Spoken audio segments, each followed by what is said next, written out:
Hey guys, it's Manny. So these are gonna be my top five personal comic book keys in my collection. So I want to thank two fellow comic book community family members, Fanboy Prime and Psychotronics Work on Aaron for tagging me. So all right, let's get started.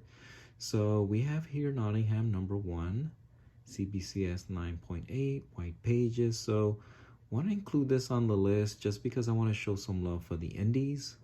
Love my indies, not just Marvel and DC, right? There's a lot of other great companies writing, you know, producing great stories.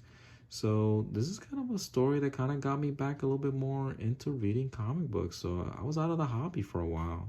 COVID happened, and then I kind of went back into comics. Nottingham was a comic book that I was like, oh, it's kind of intriguing. Interesting take on the Robin Hood story, kind of switching the roles between Robin Hood and the Sheriff of Nottingham. So yeah, so right away I kind of, I saw kind of this craze with encapsulation. And to be honest, this is a book where I was like, yeah, not a big fan of always encapsulating books, but this is a book that I really want to encapsulate. Kind of like really memorialize me getting back into the hobby and then kind of getting me back into reading comic books. I was kind of like just tipping my toes in terms of comic books. But this really kind of helped me kind of get me started on, reading comic books, finding like that high grade comic book. And then this is a book that I submitted on my own. I inspected it. I got it off a seller. So it's one of those books that kind of like my first submission when it comes to the grading companies. Yeah, so I want to show that off. All right, next we have Batman 497. So very important book in terms of my collecting. So as I was getting into the Batman animated series during the 90s, I was like, hey, I want to read more about this character, this Batman character. I was watching the movies as well.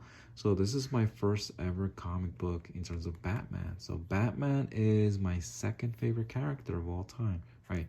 You must be like, wait, this guy all he does is Spider-Man and Marvel stuff. But no, but Batman. One of the reasons I kind of stopped collecting DC and Batman, I kind of sold off like almost all of my Batman books. It's just because of some budget reasons, some financial reasons, and just space reasons. Yeah, but this is the second comic book that I bought, and it's the first comic book for my Batman collection. So, yeah, so right away, I started kind of identifying those early keys in terms of Batman, affordable keys, and this was one of them.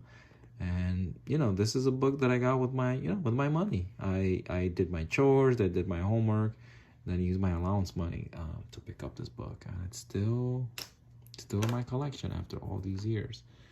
Next we have The Amazing Spider-Man 136, the first appearance of Harry Osborn as the Green Goblin, right? The second Green Goblin. So I really enjoyed the Green Goblin in terms of Harry Osborn. So I didn't really grow up with Norman Osborn. I thought Norman Osborn was better as a shadow over Spider-Man, affecting Peter Parker and his son Harry Osborn. So I especially got into the character, the Spectacular Spider-Man, 180s to 200, Harry Osborn, and right away I went to hunt down his first appearance. Took a while to find this comic book, way overpriced. The conditions were kind of poor. So just spontaneously, Lower Manhattan, went into a comic shop that I've never seen in my life and saw it on the wall, saw the condition. I thought it was good. Not submitting this for a grading company anytime soon, but I really liked that it presents very well and the price was great, so I picked it up that day. Okay. All right.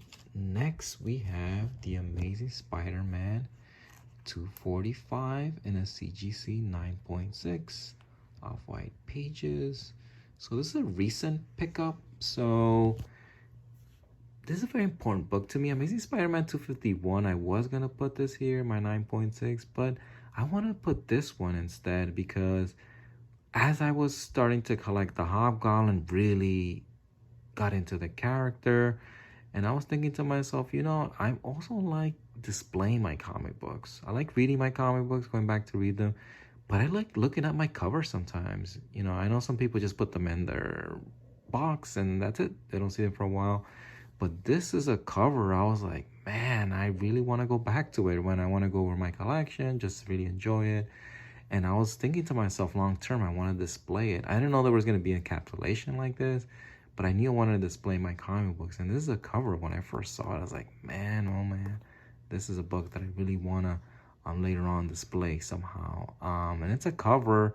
Right away, it gets my attention as soon as I see it. I mean, I already have 2 copies of it, my newsstand, my direct copy, raw, and then I have this 9.6 now. But it's a book. Sometimes I wish I didn't have it because I just want to buy it again. All right, and the last book, a lot of you probably guessed what it is. It is Amazing Spider-Man 238, the first appearance of a Hobgoblin. So this is a book that I picked off the rack or off the wall from Midtown Comics. I don't know, it was a weekend. They were having a big sale, 30% off, 40% off. This book was still on the wall. And I was like, whoa, high-grade copy. This is a high-grade copy. It's probably picked up a few dings. I could have done a better job protecting this book. I asked the guy, are the tattoos in there? Dude, the tats are in there. And I remember buying it. As I became more of a Hobgoblin collector, I actually picked up this very early on in my collecting. So a lot of times those big books in our collection, it takes us a while to find them, right? The copies we want, the condition, and we need the money for it. But I actually picked this up very early on in my collecting. So I was very happy to pick it up, especially now that the book has become a lot more expensive.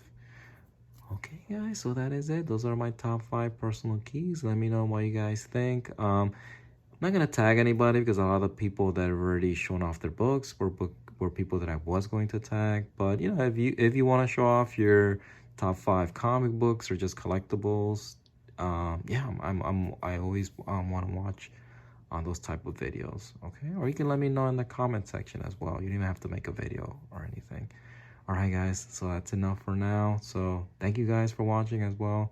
You know, all that good stuff. Like, share, subscribe, and I'll talk to you guys next time.